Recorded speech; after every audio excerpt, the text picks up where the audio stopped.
திருநறையூர்னு உடனே உங்களுக்கு ஞாபகம் வர்றது எது? கல் கருடன். இந்த கருடன் எதனால எப்படி இருக்காரு தெரியுமோ? கருடன் வாகனமா வெளியில இருப்பார். ஆனா இங்க கருடனுக்கும் தனி ஆராதனம், பெருமாளுக்கு தனி ஆராதனம். கருடனை சிற்பி பண்ணார். ரொம்ப அழகா வாழ்ந்துட்டார் அந்த கருடன். நிஜமாவே அவர் பறக்கிறதுக்கு ஆரம்பிச்சுட்டார். இவர் பறந்து போயிட்டார்னா அப்புறம் எப்படி பண்றதுன்னு தன்னுடைய ஒளியால தட்டிட்டு இருந்த ஒளியால தட்டி அப்படியே அவர் கீழே நிறுத்தினார். அன்னிலிருந்து பெருமாளுக்கு வாகனமாவே இருக்கார். வருஷத்துக்கு 2 தடவை இங்க கருடோத்சவம் நடக்கிறது. கருட சேவை தான் ரொம்ப முக்கியமான சேவை. கல்லால் ஆக்கப்பட்ட கருடன். எங்கேயுமே வாகனத்தை கல்லால பார்க்க முடியாது. மரத்தால பார்க்கலாம், லோகத்தால பார்க்கலாம். ஆனா கல்லாலே பெருமாளுக்கு எழுந்துள்ள இருக்கார். அந்த கருடோத்சவத்துல ஒரு தனி சிறப்பு. உள்ளவர் 10 அடிக்கு 10 அடி ஒரு உள்ளுலதான் இருக்கார்.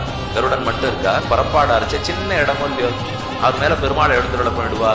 8 பேர் மட்டும் எழப்பண்டு வருவா. அவ்வளவுதான் உள்ள போக முடியும். தோல்ல தண்டு வார வச்சு 8 பேர் வருவா. ஆனா முதல் மாடம் தாண்டின உடனே 16 பேர் ஆயிடுவா. அடுத்த மாடம் தாண்டின உடனே 32 பேர் ஆயிடுவா. கடைசியில வீதியில வரைச்ச 64 பேர் ஆயிடுவா. திரும்ப உள்ள போறச்சே 64 பேர் தூக்கிட்டு போன பெருமாள் 32 பேர் ஆயிடுவா. அப்ப வெளியில வரைச்சே லேசா இருக்கிற கருடன் போக போக வீதியில உலா வரைச்சே அத்தனை பாரமா வேதாத்மா விககேஸ்வரான்னு எழுந்துள்ள பண்ணிட்டு வரார். வேதம் வேறல்ல, கருடன் வேறல்ல.